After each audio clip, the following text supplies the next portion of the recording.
Oramos por la paz. Levántate, Señor, no se fortalezca el ser humano, sean juzgadas las naciones delante de ti. Muy buenos días. Estamos a día lunes y comenzamos en esta semana hablando de la esencia del Evangelio. Este devocional lo estoy grabando con una semana de antelación, ya que hoy, en la buena voluntad del Señor, esperamos estar viajando de regreso del primer congreso de la Iglesia Virtual, en la que vamos a estar todo el fin de semana. Así que no puedo hoy comentar el mensaje que nuestro hermano Germán habrá de compartir el día domingo, pero sí lo ha de hacer en la buena voluntad del Señor mañana, martes, teniendo en cuenta lo que Él nos haya compartido desde el púlpito de la Iglesia Revive. Ha sido el domingo de resurrección. Estamos hablando de perdón y de salvación, de la obra maravillosa que el Señor Jesucristo realizó a nuestro favor en la cruz del Calvario. Hemos estado recordando en los devocionales la última semana en Jerusalén y me parece completamente apropiado que ayer domingo se haya explicado en la iglesia este tema de la esencia del Evangelio, que es precisamente el propósito semanal que tenemos en esta semana, reconocer la esencia del Evangelio de Jesucristo. Las lecturas sugeridas en nuestra guía devocional están en Levítico 16 y en Números 16. En estas porciones encontramos la descripción de la propiciación y también la rebelión de Coré y luego de que fue sofocada la rebelión de Coré, la actitud de otros líderes del pueblo que se sumaron contra Moisés y Aarón y de qué manera Dios interviene para castigar y cómo Aarón detiene ese castigo, esa disciplina divina por medio de la expiación. En estos pasajes de Levítico que recomiendo que leáis con tranquilidad, y en la historia que encontramos en Número, tenemos ya anticipado siglos y siglos lo que luego Pablo habría de explicar en Romanos, capítulo 3, versículos 22 al 26. Dice así: la justicia de Dios por medio de la fe en Jesucristo para todos y sobre todos los que creen en Él, porque no hay diferencia.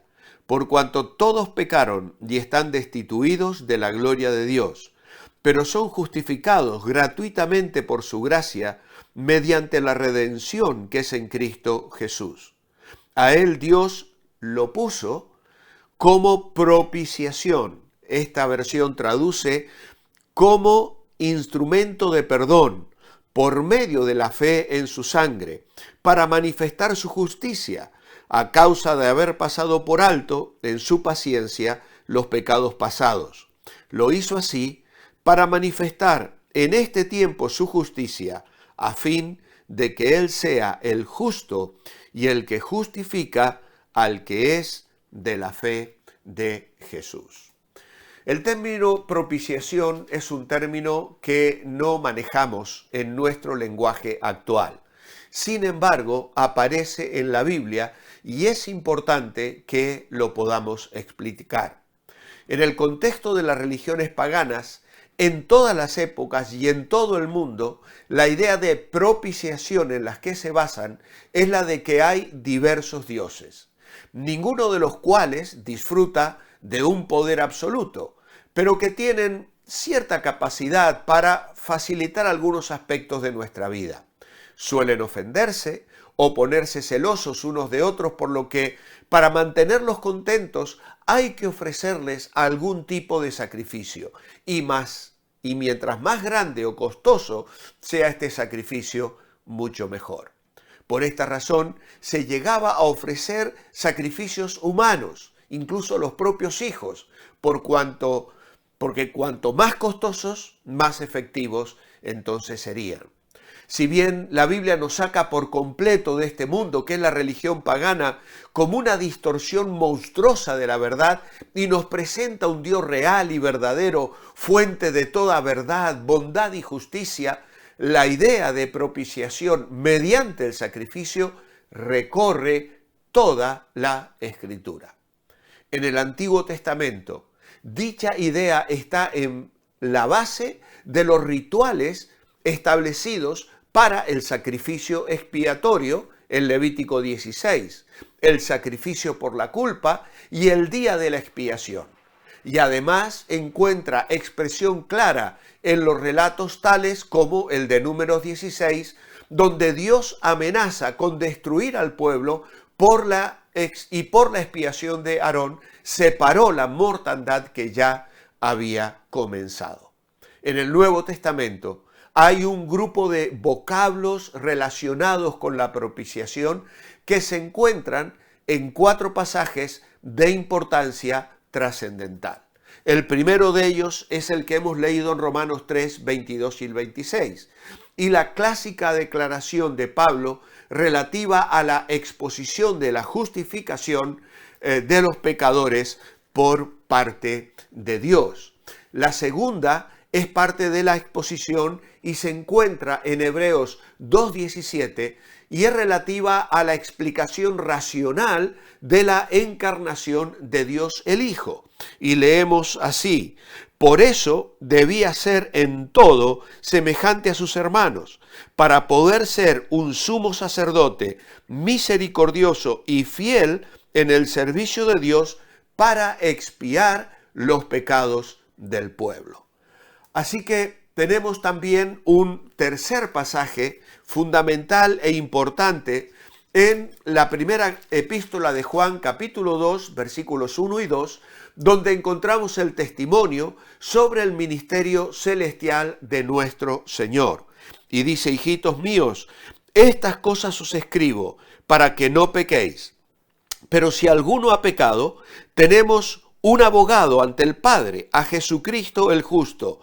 Él es la propiciación por nuestros pecados, y no solamente por los nuestros, sino también por los de todo el mundo.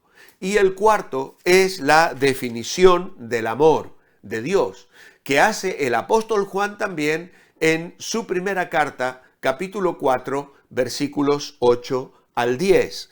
Y dice lo siguiente: el que no ama no ha conocido a Dios, porque Dios es amor.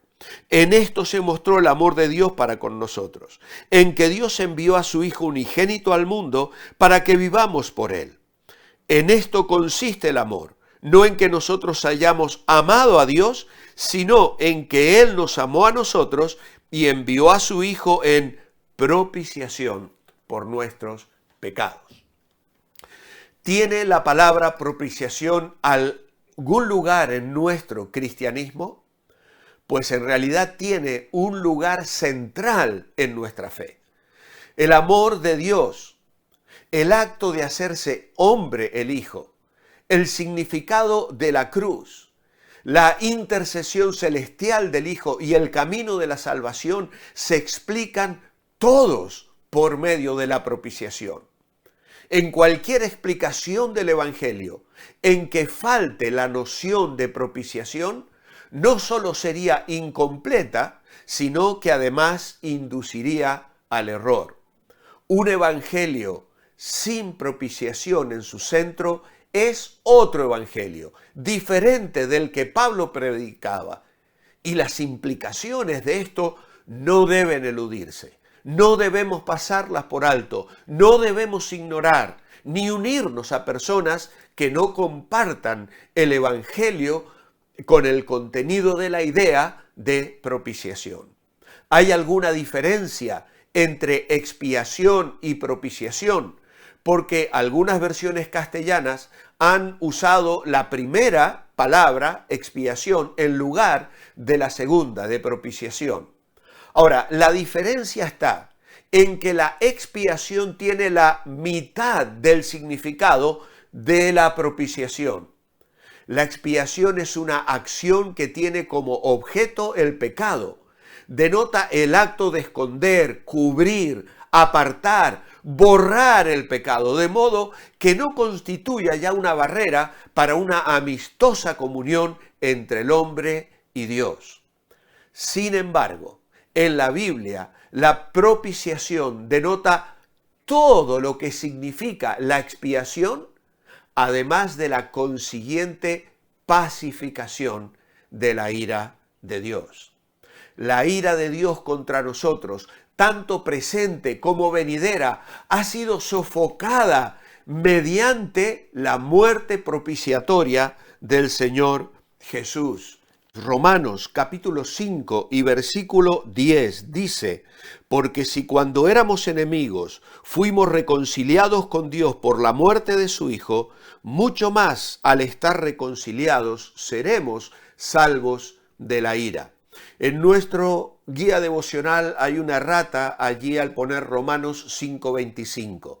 Porque se refiere al versículo 9, con mucha más razón, ahora que ya hemos sido justificados en su sangre, por él seremos salvos de la ira. En el contexto entonces del capítulo 5 de Romanos, lo que Pablo está comunicando es que por su muerte expiatoria a favor de nuestros pecados, Cristo apaciguó la ira de Dios. Por eso, en esta mañana podemos decir gracias a Dios por Jesús. Le alabamos, le adoramos, y mi oración escrita en esta mañana es: gracias, Señor Jesús, por una salvación tan grande. Jesús en la cruz sufrió en nuestro lugar, pagó por nuestros pecados y nos dio vida y esperanza por gracia. Amado Padre, te adoramos y te bendecimos en esta hora por esta propiciación, donde no solo has cubierto nuestro pecado, sino que tu ira ha quedado borrada y ahora podemos tener una relación íntima y personal. En tu nombre, amén. Gracias por vuestra atención. Os espero mañana martes. Mientras tanto, manteneos bendecibles.